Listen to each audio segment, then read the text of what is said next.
So welcome to the Zoning Advisory Committee meeting of the Town of Hopkinton. This is August 2nd, 2021. And to begin the meeting, I will first read a remote meeting script from the state. Okay, so this open meeting of the Zoning Advisory Committee is being conducted remotely, consistent with the recently signed an act extending certain COVID-19 measures adopted during the state of emergency. This act includes an extension until April 1st, 2022 of the remote meeting provisions of the governor's March 12th, 2020 executive order, suspending certain provisions of the open meeting law.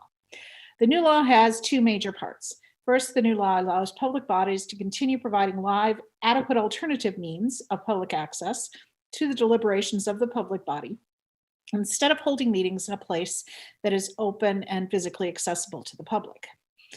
Adequate alternative means may include, without limitation, providing access through telephone, internet, or satellite-enabled audio or video conferencing, or any other technology that enables the public to clearly follow the proceedings of the public body in real time. Second, the new law authorizes all members of a public body to continue participating in meetings remotely. The open meeting law's requirement that a quorum of the body and the chair be physically present at the meeting location remains suspended. For this meeting, the Zoning Advisory Committee is convening by video conference via Zoom app as posted in the town's web meeting calendar and the ZAC agenda identifying how the public may join. Additionally, the meeting may also be broadcast by HCAM TV through one of its many channels or platforms. Please note that this meeting is being recorded and that some attendees are participating by video conference. Accordingly, please be aware that others may be able to see you and take care not to screen share your computer. Anything that you broadcast may be captured by the recording.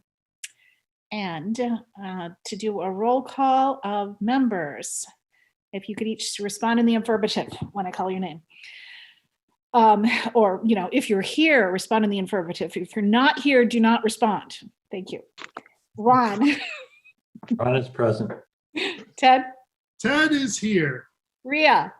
Ria's here. Rachel. Rachel present. Sundar. Sundar Sivaraman present. And Mary Larson Marlowe, I'm present. John said he would be a little late tonight, John Coutinho. And John Galsich, staff member. Present. And I can't remember if other people said they were out of town today or not. I just can't recall. I know that a number of people might be missing this meeting tonight. So, but we have plenty of people to have a good discussion. So I'm going to share my screen. That's right. Yep, that's the one. Okay, so this just is giving the agenda for tonight. Our agenda includes the tree protection clear-cutting proposed bylaw we introduced last year during the lead up to the town meeting, and decided to, planning board decided to withdraw it at that time. But they did not reject it entirely, so they were just looking for potential amendments. We also may discuss the Oslpd bylaw modifications. We had previously discussed these, and I wanted to get your thoughts on the comments we've received thus far and whether or not we should pursue this at this time. Number 4 is a proposed housekeeping zoning amendments, introducing general neutral terms. I believe Elaine Lazarus drafted this for us. And then future meetings, I've already mentioned that we won't hold a meeting on August 16th. We do plan to hold a meeting on August 30th because I do believe we still have a potential quorum. And then the first meeting in September is the 20th, because the 13th is, the 6th is Labor Day. The 13th is planning board. So the 20th would be the first potential meeting. And at that meeting, we would be able to reorganize because all new appointees should be in place by then. They will be voted on, I believe, at the next planning board meeting. Okay. All right. Okay. And we also have minutes to approve. Okay, so I suggest we start with the proposed housekeeping changes. Did this come up or did I need to? Okay, good. Here's the draft article regarding gender neutral references, and I'm not sure where it is. Is it just at the beginning, or is she listing several different bylaws here and suggesting changes to? Through the chair, Each it's one of several them. different sections, and it's wherever the term chair comes up, Okay, and vice chair. I'm surprised it hasn't come up more often. So Apparently, it comes up very frequently in the general bylaws. yeah, I suppose so. Well, it's nice that it's relatively simple for zoning bylaws then. Okay, so there's instances of chairman being changed to chair. There's instances of pronouns being changed to gender neutral or reworded. So, instead of saying his action, the action taken, and any violation is found shall be given, that sort of thing. Does anyone have any comments or corrections on this? Obviously, I didn't go through the entire bylaw set of bylaws to look for instances of chairs because I think you guys probably have a search capability.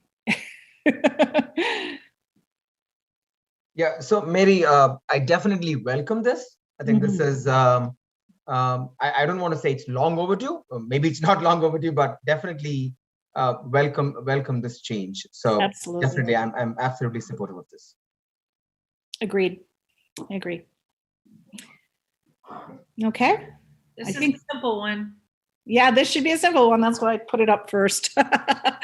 Okay, so I will entertain a motion to approve. And does this need to go to planning board and then to town meeting, John? Yeah, so the motion for Zach should be to recommend forwarding this to the planning board, I guess. Okay. So Sending I would it. entertain a motion to recommend forwarding this to the planning board for further action at town meeting. So move. Seconded. Thank you. And I'll do a roll call vote. I can't find all of your faces. Okay, here we go. Ron, Yes. Ted, Yes. Ria, Yes. Sundar, Sundar, yes. Rachel, Yes. and Mary Larson Marlowe is a yes. So successfully Through the passed. chair, I had a question. I mean, is there a similar exercise going on for all of the town's public documents to be gender neutral, or is this very specific to, I know this particular vote is specific to bylaws, but is there a larger effort to change en masse references and make them gender neutral? After the selectman was changed to select board at town meeting several years ago, I can't remember, 2 years ago. Then we knew it was a next step that after that was done, we would go through the process of changing some other things. So it needed to happen in a certain order. And yeah, so now it's just a matter of housekeeping in all the documents that we have officially in town. So, Thank you. You have anything to add, John? Just that Elaine isn't going through the general bylaws, which should really cover pretty much everything else. That'll include earth removal and stormwater. Not that I think those might have these terms, but with regard to what planning board is dealing with in the general bylaw, it'll address those types of things. And then, they cover pretty much everything else. If there's any specific law or bylaw that you think we may have missed or we will miss, let me know and we can make sure we cover that. Okay, thanks. All right, I shared to the screen a document that we used for a summary our tree protection bylaw because it was complicated, as you may recall. And I thought that this was a good way just to refresh our memories and those of the public who are eagerly viewing this. And then I also have notes at the very bottom because when this was presented to planning board, we got comments not only from the board members, but also the public at that time. And so I took notes on that. Okay, so I'm not going to read through the entire thing, but this is just to give you an overview and refresh your memory on the highlights of this and some of the issues that we were coming up with. So our intent was to ensure that a large scale clear cutting of forest land and trees in Hopkinton can't be done without the careful consideration and approval of the planning board. So, but we had a number of exemptions. The exemptions include agricultural use, any site that was less than 1 acre, which would cover a large percentage of the residential properties. And then we also talked about just individual parcels for a one or two family home would be exempt entirely from this. The Oslpd, because it already covers, a certain amount of open space and tree cover, so it would be exempt from that. And public work, at least on the street, sidewalks, utilities, and trails. There were a number of other smaller items, but those were the major exemptions. We had lots and lots of discussion about how to calculate tree coverage and removal of trees, percent of the entire lot, percent of just the forested area, but then would it be tree canopy cover? Would it be the number of trees, that didn't take into account the size of the tree? And then we learned about the basal area, which was about, it's a forestry measurement that takes into account the size of the trees. So because it counts it based on cross-sectional area of the tree trunks. So I'm not going to go into the exact proposal, but some of the notes. Okay, so in general, the reaction was, first of all, basal area confused people for the most part.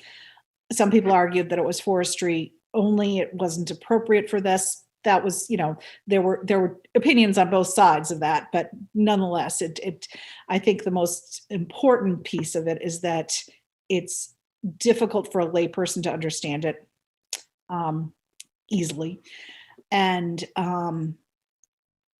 so that could be a real sticking point in being able to implement this successfully. In general,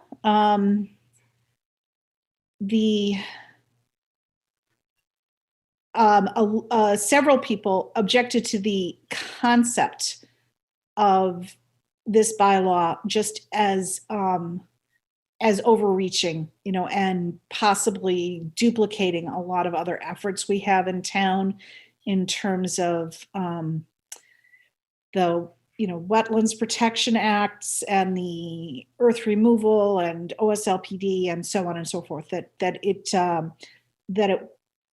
delved into a great deal of overlap, but also perhaps overreach of interfering with what people do on their land. And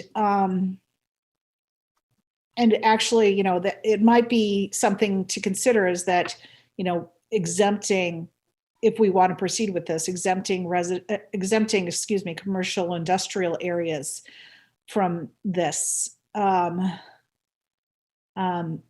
because unless they're directly bordering on residential areas, so that would take away some of the objections some people had, but that was just one thought. Some of the other things, consider the unintended consequences. Of course, public building projects.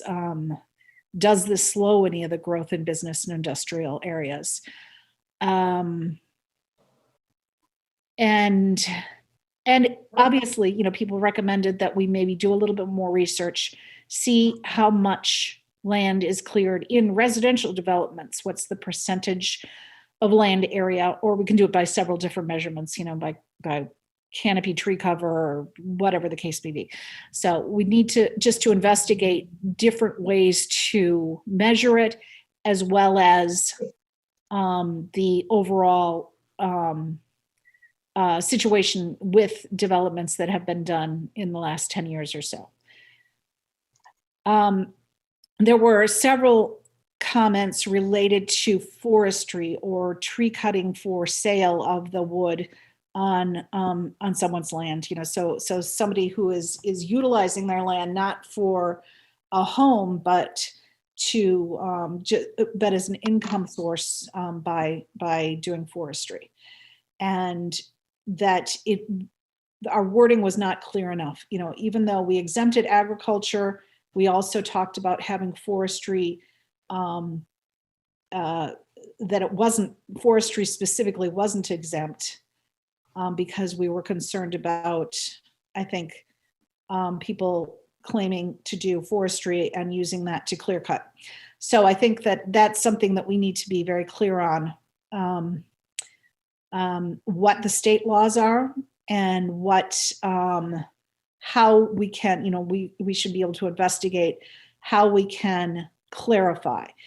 Forestry should be, the harvesting of larger trees and keeping smaller trees to grow more. That's the concept of forestry, sustainable forestry.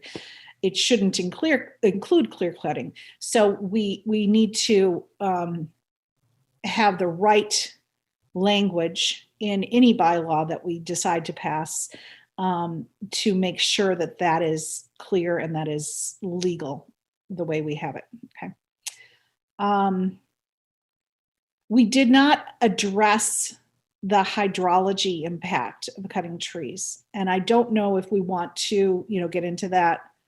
I don't know how much science background is really needed. I just know that it is, it does affect hydrology. It does affect the drainage of stormwater and the absorption. I don't know if that's something that needs to be added, could be added, is important to, or not. Okay. So, and then there was just, different opinions on, should all residential properties be exempted? Should they not be exempted?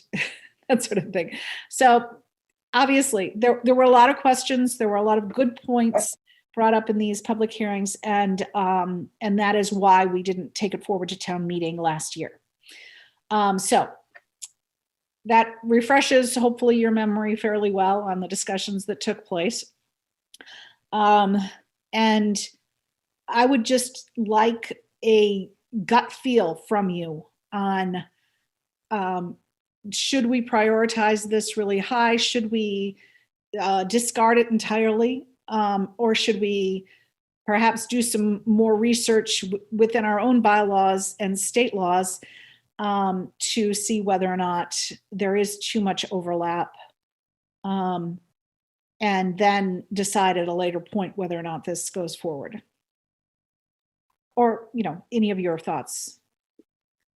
Go ahead, Ted. So I do think we should look to see if there's overlap, but that doesn't mean discard this at all. I sense that the town on the whole very much likes this initiative in concept. The idea of protecting open space, I think, is very, very important for the vast majority of Hopkintonians, at least those who pay attention to what's going on. I think it was wise of the planning board to not put this forward. I get very frustrated when there's complaints that we're rushing things, but this one would have been somewhat rushed. So I think that was a good move to hold off so that we could think through it some more. Other thoughts I have, I had never heard of Basal area before, but I like it very much. And the biggest complaint I heard about Basal area when I listened to planning board meetings was simply, no one else does that. That to me is not a reason to not do it. It seems like a really cool way a way that can protect some of the trees we really, really want to protect while people can clear the smaller trees. And I don't think that nobody does that is a reason to not do it. If we can find a reason nobody does that, that makes sense to us, well, okay, then let's consider something else. But nobody does it that way. That's not what basal area was meant for. Doesn't mean it can't be used for that. And I was very excited when, I can't remember if it was John or Curtis who brought it to us first, but it seemed like John and Curtis were kind of the instigators of that part of our discussion. And I was really thankful for it. I think the biggest place where we were guessing is in percentages, whether it's basal area or other things. And I do think that somehow we have to wrap our heads around that. And I don't know exactly the way to do that. Obviously, if trees have been cleared from other projects, there's no way we could figure out what the basal area was because the trees are gone. But we can look at canopy coverage. We can look at acreage, things like that to get kind of a sense. But I guess my overall comment is I absolutely think that this ought to be a big priority of the next term, and we ought to stay with this. Okay. Who's next? I could go. Okay, please. So I can't remember if we looked at any of the W towns for their bylaw. You know, when I say W, Weston, Wayland, Wellesley, because those are the towns with the most lawyers. And I have to tell you, they have fiddled around with this stuff, you know, long before we have, because they've had to think about this longer than we have. We're still, Hopkinton's still a newer community in the grand scheme of things of development. So I'm just wondering, does anyone remember any of the guidelines for Western Wayland, Wellesley, if those were looked at? I'm gonna look in my file. I have a whole folder on. So Through the chair, I think we looked at either Weston or Wayland, and I want to say their tree protect. And I got to look back in my files to make sure that I'm telling the truth here. But I want to say they focused on not specimen trees, but it was more like individual trees rather than large swaths of tree cover. I don't think yeah, there was, I don't see. I don't think there's any Duxbury. community that did Yeah, a tree clearing bylaw, more of like a tree protection bylaw. yeah, yeah. What I remember, because I think that I was in front trying to find information, is Wellesley we absolutely looked at, and they had a very, very strict and expensive tree protection plan. I don't remember the specifics anymore, but I think it had to do with paying a fee for every individual tree cut just about anywhere in town.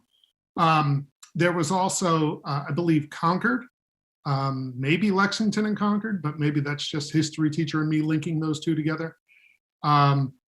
I think there was something in Shrewsbury that we looked at, but those were more along the lines of percentage. And I don't know if it was clear if it was percentage of canopy or percentage of ground, you know, trunks, however that should be expressed. I would definitely recommend going back and looking at those bylaws and understanding that if they got that passed through their own town meetings, then we can point to it and say, okay, this may not be perfect, but this is the direction we want to go in. I'm just saying, Mary, as a strategy, because you know, Rome wasn't built overnight, and I think that a lot of the zoning stuff has got to take, you know, multiple steps in order to get to the place where it needs to be. I remember vividly at town meeting that one of my neighbors who owns a large agricultural area said, basically, if you put this, you know, solar bylaw in place, I've lost my retirement. And I kind of felt like, wow, you know, okay, that's one person's view because it's one very specific situation. But if we can combat whatever that is with, hey, look at these towns that Hopkinton wants to be like. This is the direction. These are the things that we should be looking at. Understood. So So yeah, I found Ted's original research, and that had Shrewsbury, Lexington, and Wellesley. And then we got a number of additional bylaws after that point too. So we basically need to reread the bylaws that we have and search for additional ones that may be appropriate. Look at previous research.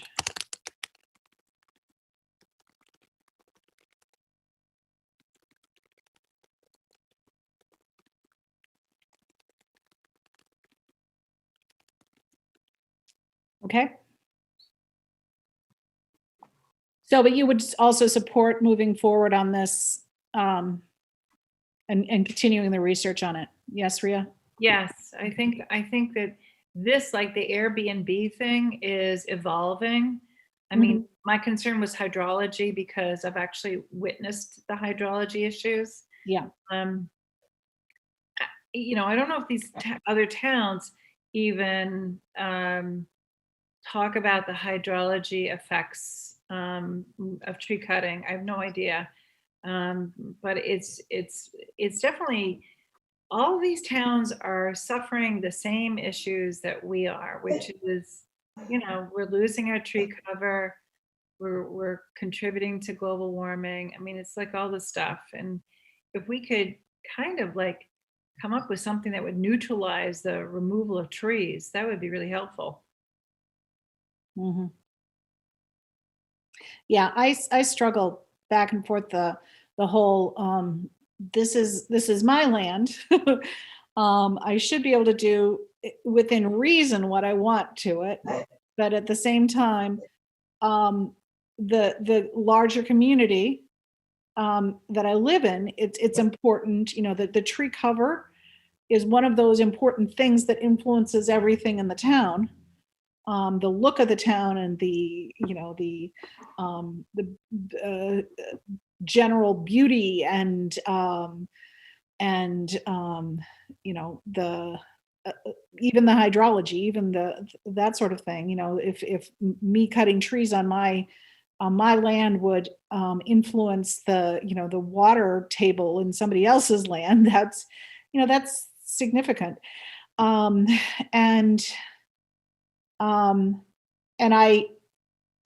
I also have a problem with, well, you know, I got here first, and so everybody who's around me that hasn't cut their trees yet, they shouldn't be able to cut them, you know. So there's, you know, there really needs to be a balance, and I think that's, you know, what we need to continue to struggle with, because that's I think that balance is very important, and you know, we just can't automatically just say nobody can cut any trees anymore. You know, so yeah. So Mary, I'm firmly in your camp.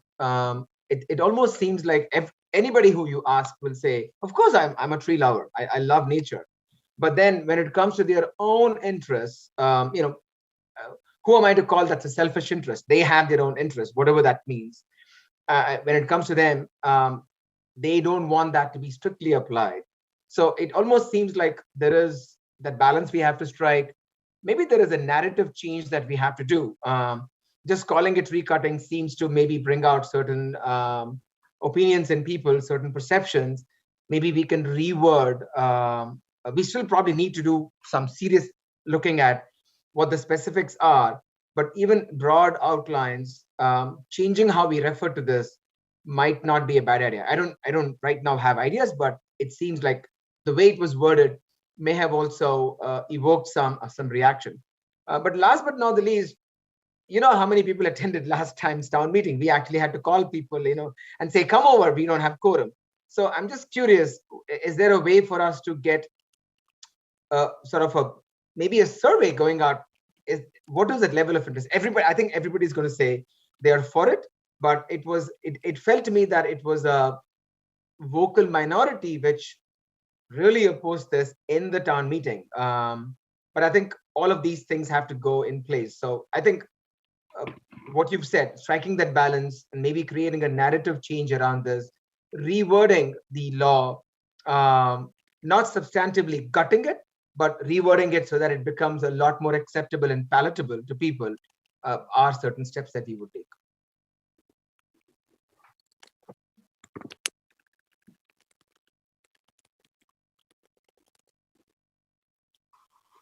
Okay, thank you. Ron? Here, I'd like to propose a slower approach, just from the standpoint we did get the solar development bylaw passed at last town meeting. The Oslpd has been working extremely well. I mean, I'd like to kind of see how that plays out, because all new residential developments of any size, I believe, have to be presented with Oslpd first, which is exempted from this to begin with. We really don't want to slow down commercial or industrial development. So those, that area is going to be somewhat exempt. So I'd like to take this up again after next town meeting, when we can kind of do it in the off season as opposed to the urgent season, and just let the solar bylaw kind of play out a little bit. So I'm encouraging a slower approach. I would modify that to a hybrid hybrid approach. Not trying to evoke COVID school hybrid. Oh God, no. But continue to do research, but not necessarily push it for 2022.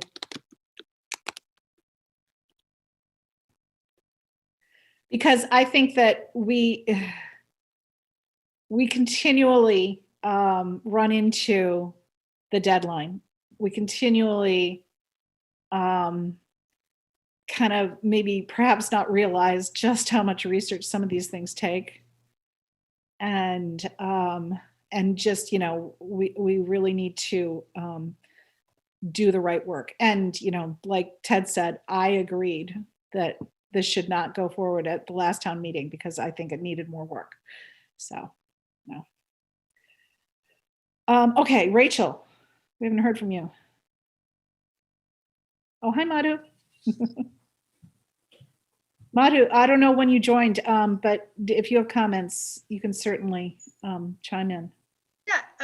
Yeah, I have some I'm kind of leaning more towards the same sentiment that Ron brought up.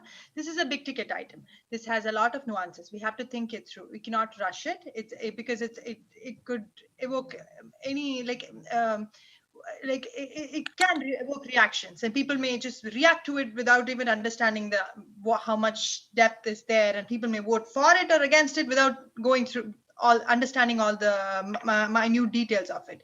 And so, but at the same time, I also know that we have other priorities, like the stone wall got pushed or the parking regulations got pushed. So in my head, I'm trying to figure out what could be the highest priority that we should target for. Let's hit the minimum targets first and then take this up, because I feel like this has the potential to go as long as solar discussion, because there are things like that. Like, it affects private property, it affects terminology, it can be misused, it can be, it can end up having no teeth. We have to take our time. So I would like to time it based on how much priority we want to give it. So pick up the smaller end maybe first, and then the bigger issue. Okay. And Rachel, hi. Hello. So, Mary, can you just remind me again? I've forgotten from our conversations on this the last time. So we're excluding residential, and we're excluding sites less than or equal to an acre. So what is not non-exempt, I guess, is the question. It any residential development of more than just one home, and and actually we at the time we did include commercial and industrial. zones in this. So basically it was all zones, but excluding agricultural use, not agricultural zone, but agricultural use, excluding a development under the Oslpd bylaw, and then excluding the less than 1 acre and or a residential property that just has one home on it, or a two-family home, a single building with two-family, capability, or something to be developed into that. So if somebody owns a single parcel, a single lot, and they're going to develop a home on it, so that's exempt. Okay, so for me, this just might be my weird way of thinking.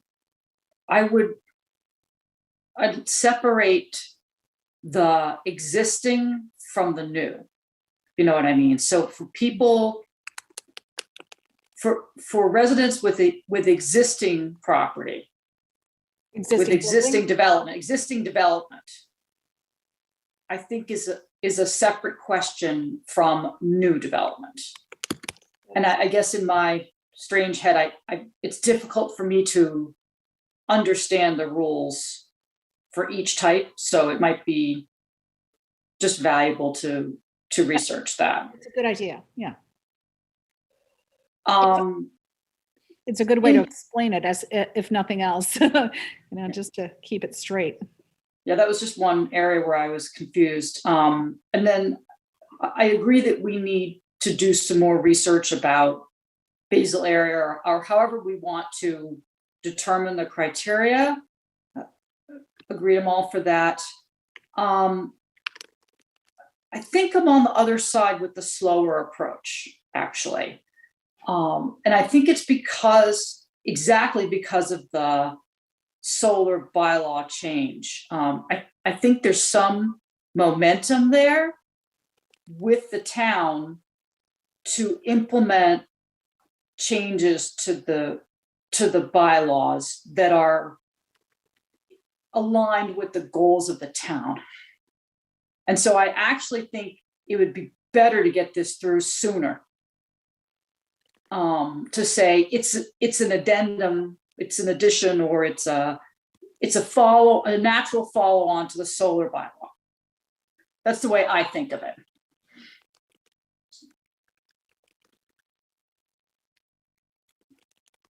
And it seems to me that if we're not sure how the solar bylaw is going to play out, we can always make exceptions to a new bylaw, right? I mean, I assume there's always a provision for if you want a special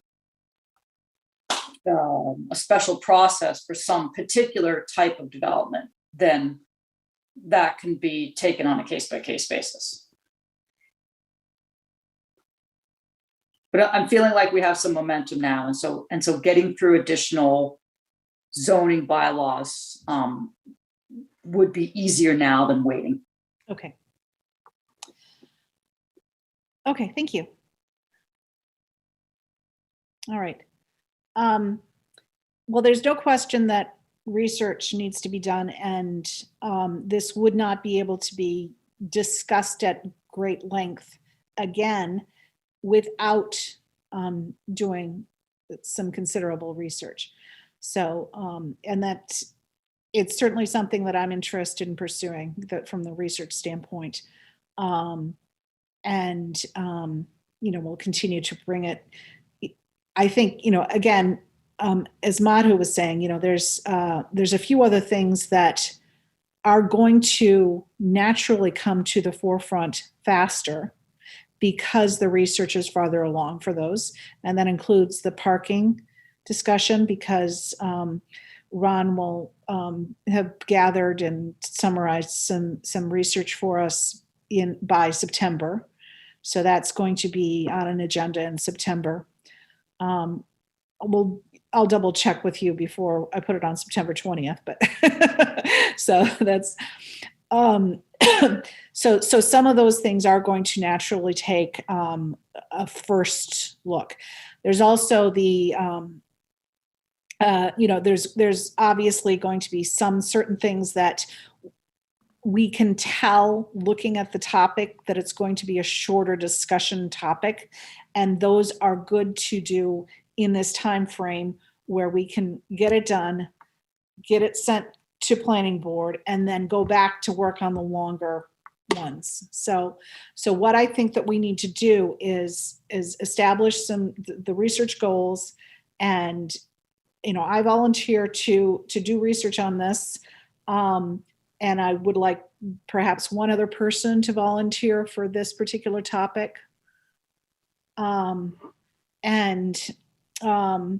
then we just need to continue to discuss it on a, say, monthly, every 6 weeks basis. Like, where's our research right now, and how, where are we moving, and continue to get direction from the group as a whole. Basically, like, what other ideas have come up. I don't think that it may be possible to get ready in time for 2022 ATM, because that deadline is basically the end of the year, or in January sometime. We'd have to have it fully written, vetted, discussed, and before it goes to planning board. So yes, it may be possible, but I'm not going to say definitely it could be, because I do think that it would still be using the momentum if we get it there by 2023. I know it sounds like a long time, but when you only have annual meetings for town meeting, people say, oh yeah, we just talked about that because it was at the last town meeting, or 2 years ago. So it really will still have the momentum of the changes that we've been going through. So this one is so complicated that I really think it's going to benefit from a good amount of discussion and research. Okay, so let's put this aside for now. And let me stop share. Okay, there we go. And I have one other thing. I don't know if this is, oh wait, I need to change this over first.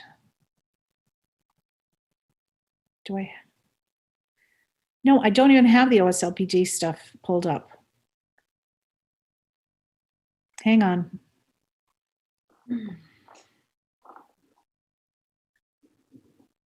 That one. Okay, that was. Okay. So on Oslpd, I'll try to find some information as to put on the screen at the same time I'm talking. Oslpd.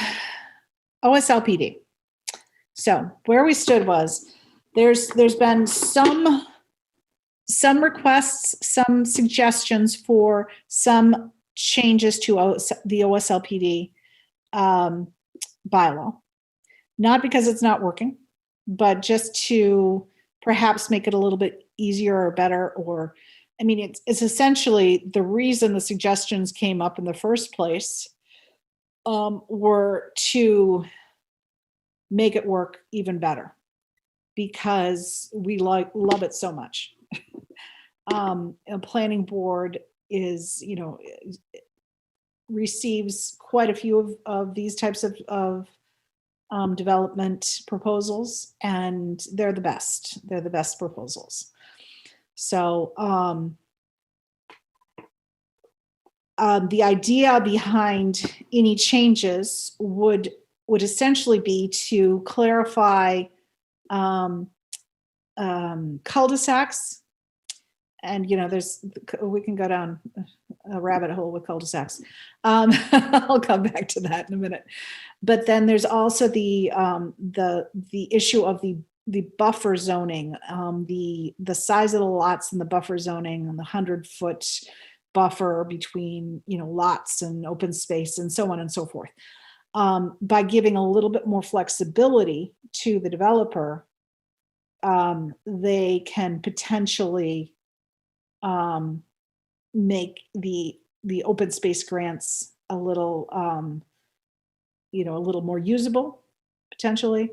But then there's, we also heard comments a lot from the developers, a group of developers that said, don't mess with it. It's been working really well, and it's already kind of a planning board purview that they can make exceptions. My comment on that is just that in planning board not to make exceptions, even when it's written into a bylaw, that we can waive certain requirements. We try not to. We try to stay within the letter of the bylaw as much as possible. And so, so if we really want to grant more flexibility for developers in these types of developments, we would probably want to write it directly into the bylaw. So anyhow, so we did have a lot of good discussions about this several months back. And I just, again, I don't know where we stand. I don't know what is the best thing to do. Should we just leave it alone because it's been so successful, and just, reiterate that planning board should be able to have some flexibility, and they should, use that flexibility to make modifications when necessary? Or should we write that into the bylaw? Should we make some changes along those lines? So I'm gonna come back to you guys and ask your opinions on that, of course. The cul-de-sac issue is,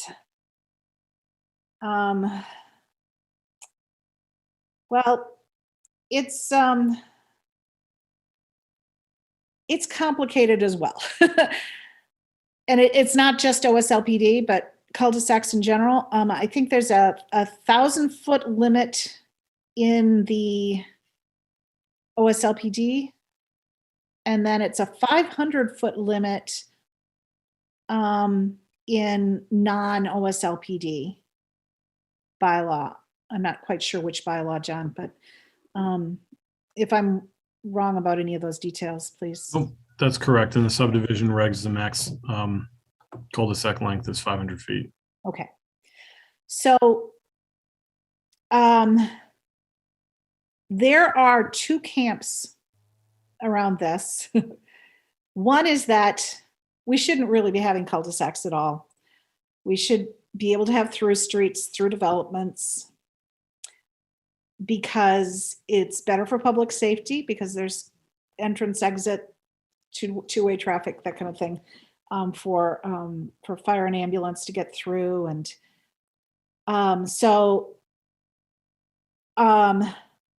in terms of Oslpd, the reason that had a longer cul-de-sac potential is that that obviously allows for more open space when you're not building a road or not building a loop through a particular lot. So also has the potential to, allow for a lot more lots. But the problem is this proliferation of cul-de-sacs in town, and there's basically no through streets. And but people who live on a cul-de-sac don't want it turned into anything other than a cul-de-sac because traffic. Because I bought on a cul-de-sac. I didn't want the traffic. I don't want, that's not safe for my kids. So public safety goes both ways. Public safety from a standpoint of access for emergency vehicles, it's better for a through street. Public safety in terms of children playing on the street, or perhaps running into the street, not necessarily playing on the street, but then everybody wants to live in a cul-de-sac. So, and I personally think, and I'm not supported by research at all or anything like that, but is that one of the reasons we have such bad traffic problems is because there are absolutely no other ways to get any place other than straight through the middle of town, because everything's a cul-de-sac and there's no through streets to get anywhere. So, so that is, that it's separate from but related to the Oslpd discussion, because one of the things on the Oslpd discussion is just lengthening the allowable cul-de-sac length.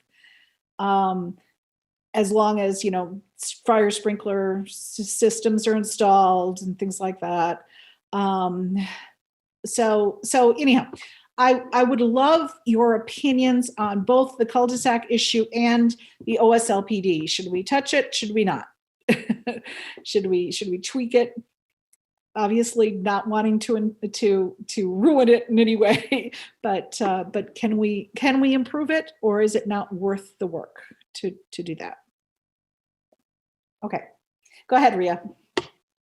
Mary, I kind of understand why these two camps exist, but maybe there's a way of allowing a builder to do a longer cul-de-sac with the option in the future that it becomes a through street. Maybe it's a two-step process. I know that's a hard concept for a lot of people to understand, but I mean, I do know that there's some neighborhood over by Blueberry Road or whatever that's being connected, and it wasn't connected initially.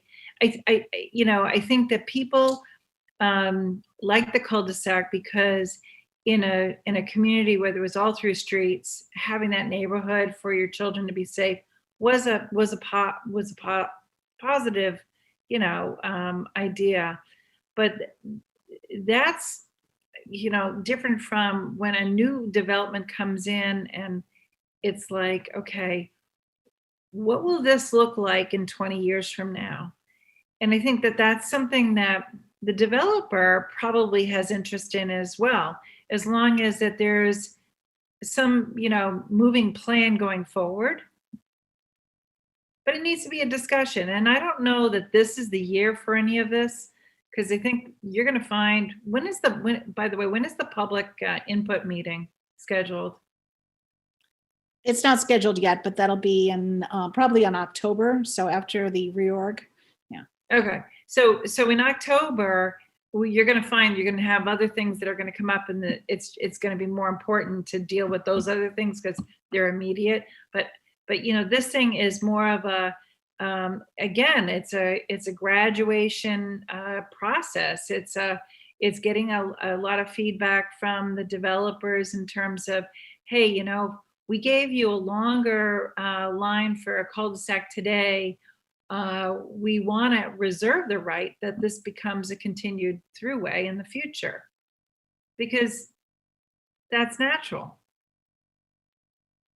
Just an idea. I mean, again, I don't know how legally this works. I don't know what other people's bylaws look like, but I'm just thinking about how this sort of, bridges the gap between the two issues. Okay, thanks. And Oslpd, I mean, just in general, do you feel like we should tackle it or not?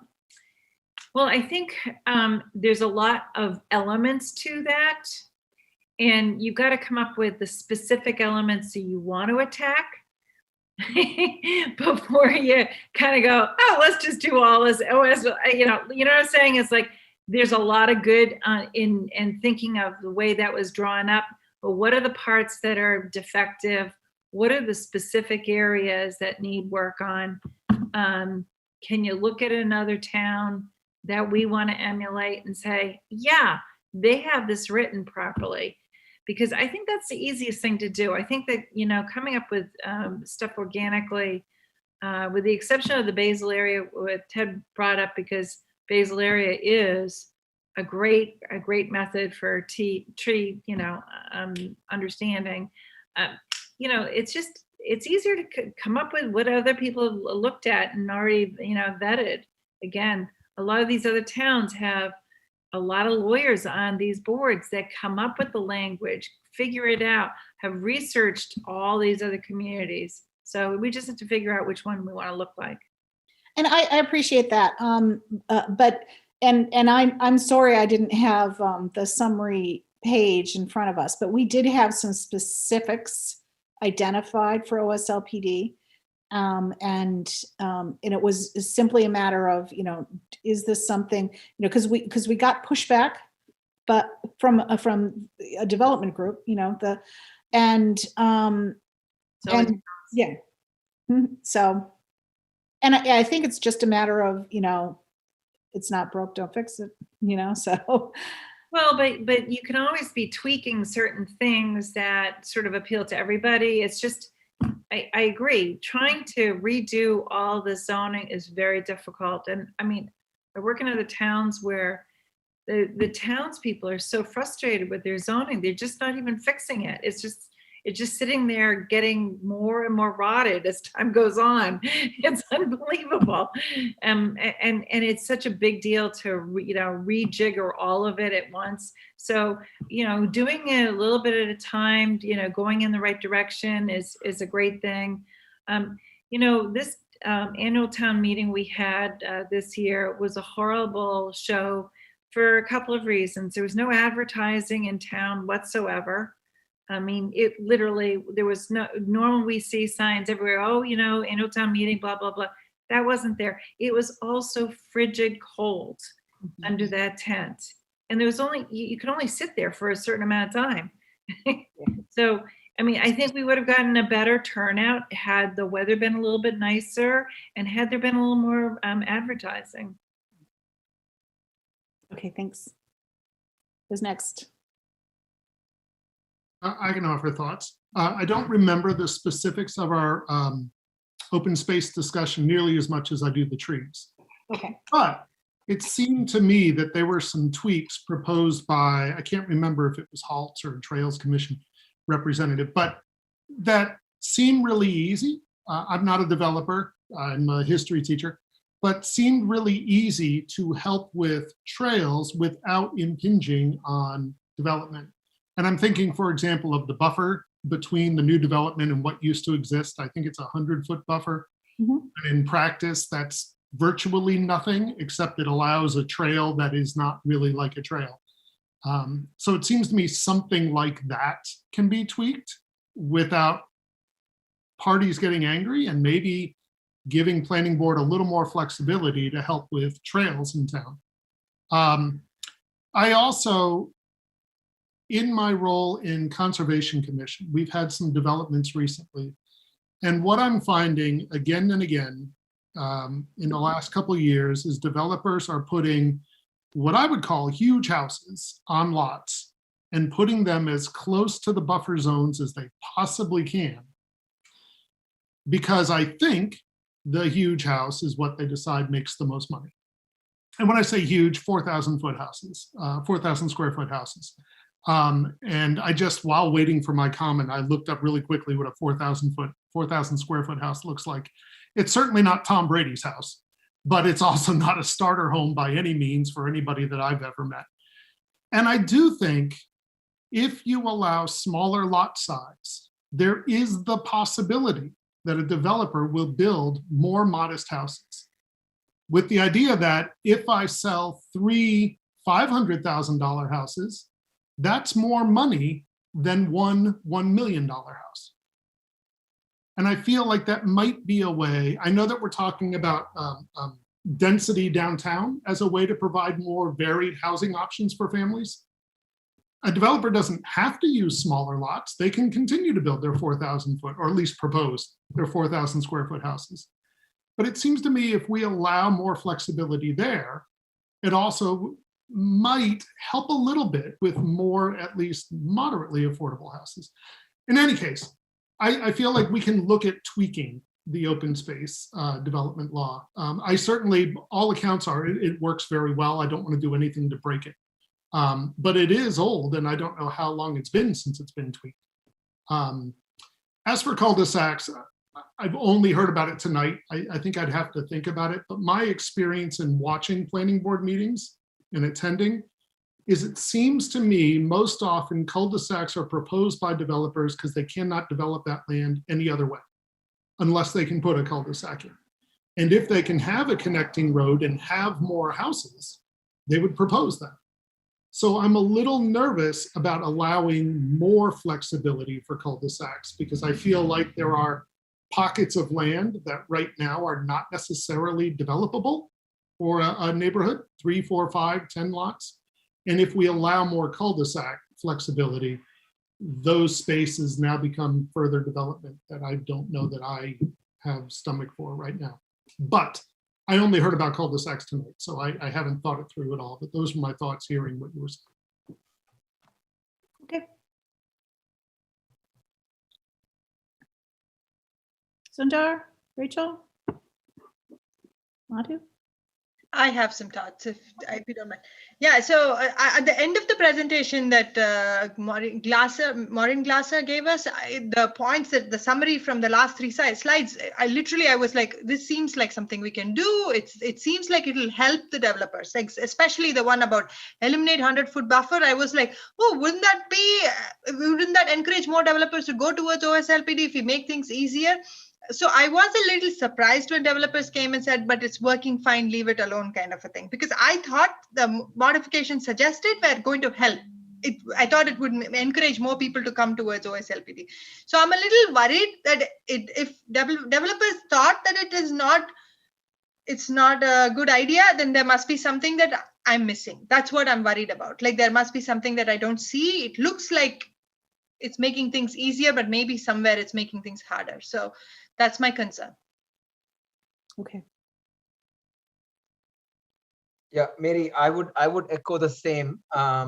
It almost seemed like don't fix it if ain't broken seems to be the thing that came out. So there definitely was a gap between what Mr. Gasser presented and what kind of comments we got from developers. So I don't know if that means we table that for some more time or try to bridge that gap.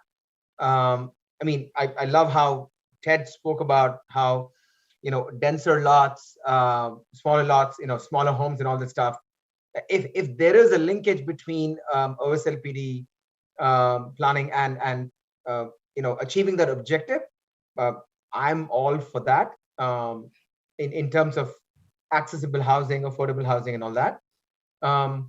But I'm not completely certain whether we should be going full steam ahead at this point or pumping brakes a little bit on further discussions rather. Thank you. Yeah, and Before sorry. you leave, Ria, I know it's 8 o'clock, but are you leaving? Ria?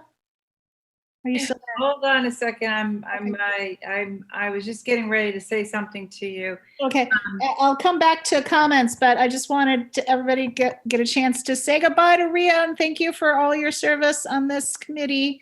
Thank you. Thanks, Rita. Thank you. And I know you're not leaving, but so I'm still here. And like I said, if you have any specific questions, especially like parking or, any of these things that I study every day. I mean, it's like, just please feel free to reach out to me. I want to be still a contributor. I just can't expend this much time. I'm sorry, but thank you. I have a question right now. Do you know of anybody in town with your knowledge of real estate and development who you would recommend to Zach? And if you do, could you reach out to them? Ooh, because that's been I think a really important element that you've brought to us is that angle. I don't think the rest of us are Ted, as familiar with real estate as you. I thank you. The problem about my career or my industry is that the people I work with, they never stop working. Like the clock doesn't stop at 5 o'clock. It just continues on and on and on and on. And that's why you don't see a lot of development people doing this stuff, because they don't have family time. They don't have enough family time. It's really a tough thing to, developers take large risks. They spend a lot of time waiting for the stars to align. Zoning laws, when they change and they affect someone's plans, after they've waited for 10 years, can be detrimental to their entire livelihood. It's a very different world in terms of the way that developers and commercial brokers like me, we work on. We work way in the future in terms of where our income's coming from. And when we talk about doing the affordable housing, Ted, that you were just discussing, the one thing you have to keep in mind is that it literally costs the same amount of money for an engineer or an architect to design a house that's like 1,000 square feet or a house that's 4,000 square feet. That's the same cost. If you're only going to make enough money on that smaller house, you got to come up with some kind of an incentive, whether it's more density on the lot or something along those lines, because unfortunately the world's always going to go to that more expensive housing because the effort and the cost is it's fixed. Do you see what I'm saying? Do you understand, Ted, what I'm saying? Yes, I do. I guess again, I'm a teacher, not a developer or a builder. But that's one cost, right? Designing it. And it sure looks to me like there've been a lot of developments that have 4 different house styles. Once those designs are done, that cost is out of the way. It's certainly less lumber to build a small house. It's certainly less asphalt to build shorter driveways. It's certainly less tractoring to clear smaller lots. And those are all costs that go down. But you need to also understand the soft costs. The soft costs are the legal, the engineering, the architecture, all those things. They cost the same for 1,000 square foot building as a 4,000 square foot building. And so when you get the ability to get that profit, especially because it's been very competitive lately, and the cost of materials has grown substantially in the last year, you're taking a bet, you're taking a gamble on what your return is going to be, what you're going to get paid on, and that return should be, or that bet should be more than the average, price per hour for an hourly person. Do you understand what I'm saying? Because there's way more risk. My thought was they don't have to build 1,500 square foot homes, but can we make that an option by allowing smaller lots? So what I think is the way you get to that point is you give more flexibility on setbacks and FAR. Floor area ratio. Floor area ratio. Okay. Okay. So that's how I think you get around it. But you know what? I live in a community, I have town water and town sewer, but I know the rest of the town's not like that. So there's a lot of we're trying to come up with bylaws. It's like same thing fits for everybody. It doesn't. We're all in different places with different issues. So it's like, do you see what I'm saying? It's like, okay, my neighborhood, you can get away with going to the ZBA and getting, some relief on a side setback or a front setback, because all these lots are, they're screwed up lots. They're non-conventional lots today. But in some of the new pristine forested land that we're putting these McMansions up on, wouldn't it be nice if we could do more of this cluster and then have open space that's shared by all? That's really what this open space plan should look like. And this design it's not new. It's been around for some time. It's just that we had a lot of roads that were just one roads. There wasn't anything off of them for a long time, and now they have those cul-de-sacs. So, well, guys, like I said, I appreciate being on this committee. I've been on it for a long time. I hope I will be back whenever we have the open forum with some ideas. All right. Great. Thank you so much, Rhea. Thank you. You've been great. Thanks, Rhea. Guys. Yes. So for those of you who weren't here at the beginning, Rhea said she needed to leave at around 8. That's why I broke in and stopped. Okay, so we're commenting on OSLPD and cul-de-sacs. Ron? No, just the OSLPD is clearly working very well. And, you know, Maury brought up some great points about this and that, but those were all points about looking back at developments that have happened. Future developments are always harder and harder and harder to developers to find place on. And when you know they're moving forward with this thing is in mind, I just don't. It's the unintended consequence of reducing the buffer zones to, or you know, do them to allow for better trails. That's wonderful. I want more trails in town. On the other hand, you know, I'm just afraid of making those changes. On the cul-de-sac, and you know, sprinklering and other things, if developers want to be able to have longer cul-de-sacs, it might be an opportunity for us to mandate sprinkler systems in them. And to Ted's point on affordable housing, one way that you might be able to get a longer cul-de-sac is to create some, you know, some high density things in there that they would be required to put some affordable housing on that longer cul-de-sac as a way to get it through. So I think there might be an opportunity, because there's so much demand for, there aren't a lot of spaces to develop. We've got to carve cul-de-sacs in there. If they want to make them longer, all right, here's what you've got to do. We've got to get some affordable housing out of that. We've got to get sprinkler systems in. And, you know, I think we can get creative in that. Thanks. Rachel? I'm not as familiar with this law as I think a lot of other people on the committee. So I think my only feeling about the open space law is tweaking it is fine, but I wonder if we have a real plan for open space for the next 5, 10, 15 years. You know, I wonder if we're thinking that far ahead, or maybe we should be thinking that far ahead. And so I'm not opposed to tweaking it, but I wonder if we need to really think about not what the problem is we're trying to fix today, but where we're trying to get to in the long term, and then work backwards from that and say, that's where we want to be on open space, and this is how we're going to change the bylaw to get there.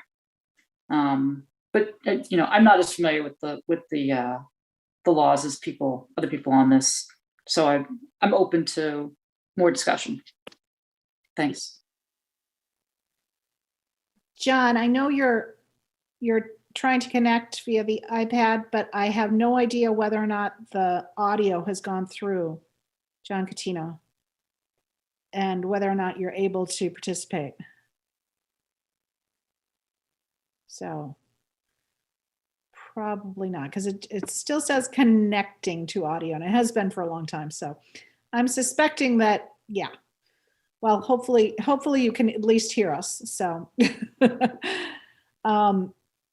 if you do, if you are able to speak, you can break in at any point.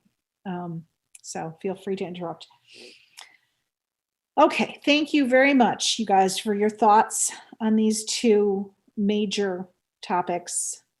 I think tree protection is something that we all want to do more research on and continue to work on and see how it will fit into our bylaws and in the right way. It sounds like OSLPD might be a little bit lower on the to-do list.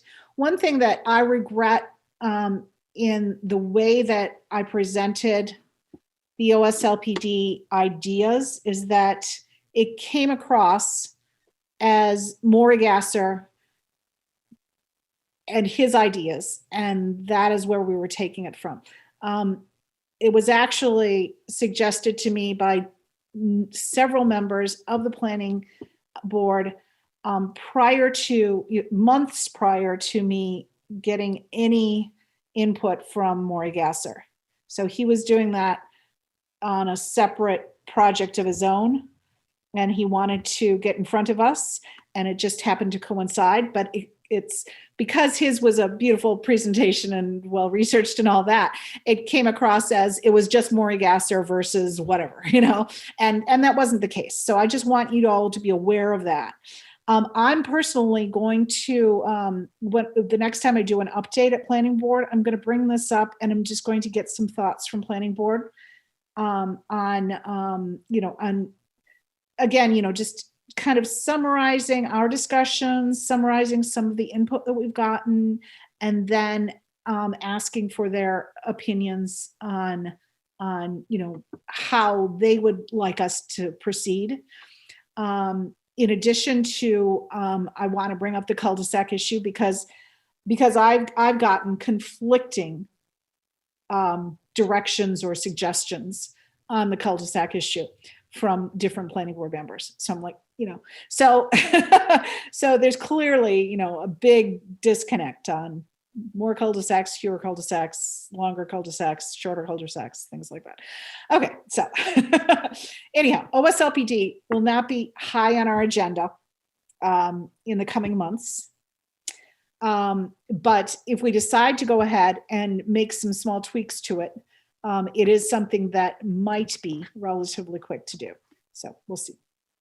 But tree protection is definitely going to continue, but it's not going to be one of those things that we're able to write and pass, in a month. So it's going to take some work.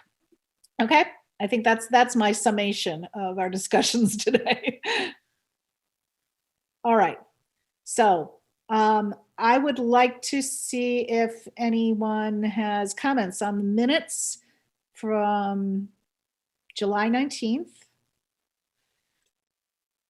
Look good to me. Okay, good. Now they looked fine to me. Okay, good.